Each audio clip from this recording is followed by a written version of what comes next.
पत्नी की अंतिम संस्कार और 13वीं के बाद रिटायर पोस्टमैन मनोहर गांव छोड़कर मुंबई में अपने पुत्र सुनील के बड़े से मकान में आए हुए हैं। सुनील बहुत मनोहार के बाद यहाँ ला पाया है।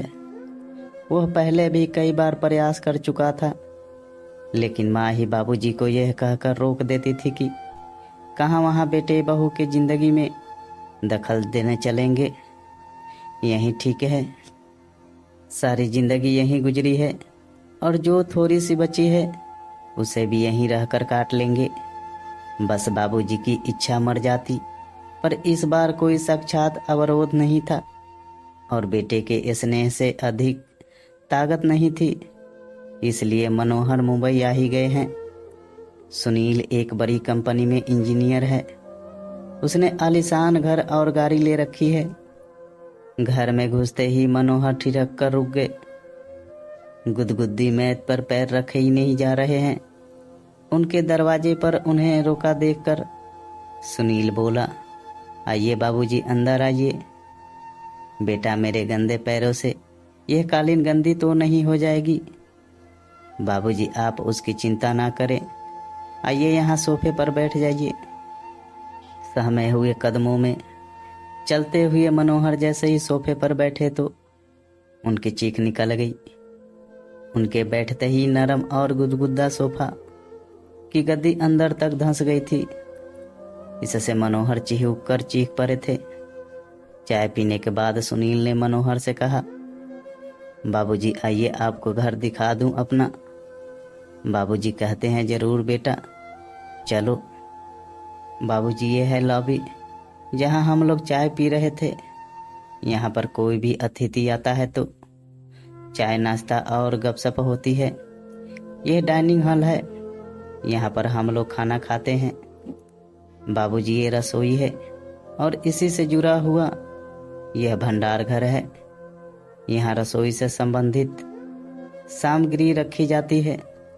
यह बच्चों का कमरा है। बाबूजी कहते हैं, तो बच्चे क्या अपने माँ बाप के साथ नहीं रहते? बाबूजी, ये शहर है और शहरों में मुंबई है। यहाँ बच्चे को जन्म से ही अकेले सोने की आदत डालनी पड़ती है। माँ तो बस समय समय पर उसे दूध पिला देती है और उसके शेष कार्य आया आकर कर जाती है। थोड़ा ठहर कर सुनील ने आगे कहा, बाबूजी, ये आपकी बहू और मेरे सोने का कमरा है और इस कोने में यह गेस्ट रूम है। कोई अतिथि आ जाए तो यहीं ठहरता है। यह छोटा सा कमरा पालतू जानवरों के लिए है। कभी कोई कुत्ता आदि पाला गया तो उसके लिए कर रखी है। सीढ़ियाँ चढ़कर ऊपर पहुंचे। सुनील ने लंबी चौड़ी छत के एक कोने में बने एक टीन की छत वाले कमरों को खोलकर दिखाते हुए कहा, बाबूजी, ये है घर का कबाड़ खाना। घर की बस टूटी फूटी और बेकार सामान यहीं पर रखी जाती है और दिवाली होली पर इसकी सफाई कर दी जाती है। ऊपर ही एक बाथरूम और टॉयलेट भी बना हुआ है। मनोहर ने देखा कि इसी कबाड़ खाने के अंदर एक फोल्डिंग चारपाई पर बिस्तर लगा हुआ है और उसी पर उनका झोला रखा हुआ है। मनोहर ने पलटकर सुनील की तरफ देखा, लेकिन वो उन्हें वहां अकेला छोड़ सरपट नीचे जा चुका था।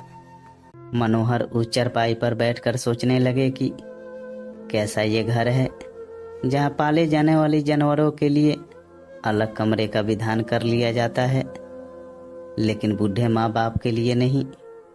इनके लिए तो कबाड़ का कमरा ही उचित आवास मान लिया गया है। अभी मैं कबाड़ नहीं हुआ हूँ। सुनील की माँ की सोच बिल्कुल सही था। मुझे यहाँ नहीं आना चाहिए था। अगली सुबह जब सुनील मनोहर के लिए चाय लेकर ऊपर गया तो कक्ष को खाली पाया। बाबूजी का झोला भी नहीं था वहाँ। उसने टॉयलेट और बाथरूम भी देख लिए, लेकिन बाबूजी वहाँ भी नहीं थे। वो झट से उतर कर नीचे आया तो पाया कि मेन गेट खुला हुआ है। उधर मनोहर टिकट लेकर गांव वापसी के लिए सवेरे वाली गाड़ी में बैठ चुके थे। उन्होंने कुर्ते की जेब में हाथ डालकर देखा कि उनके अपने घर की चाबी मौजूद थी। उन्होंने उसे कसकर मुट्ठी में पकड़ लिया। चलती हुई गाड़ी में उनके चेहरे को छू रही हवा उनके इस निर्णय को और मजबूत बना रही थी और घर पहुंचकर चैन की सांस ली। दोस्तों, जीवन में अपने बुजुर्ग माता पिता का उसी प्रकार ध्यान रखें जिस प्रकार माता पिता बचपन में आपका ध्यान रखते थे, क्योंकि एक उम्र के बाद बचपन फिर से लौट आता है।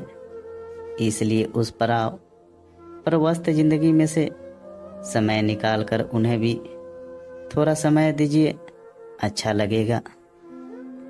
तो दोस्तों, अगर ये कहानी आपको पसंद आई हो तो मेरे वीडियो को लाइक करके चैनल को सब्सक्राइब जरूर करें।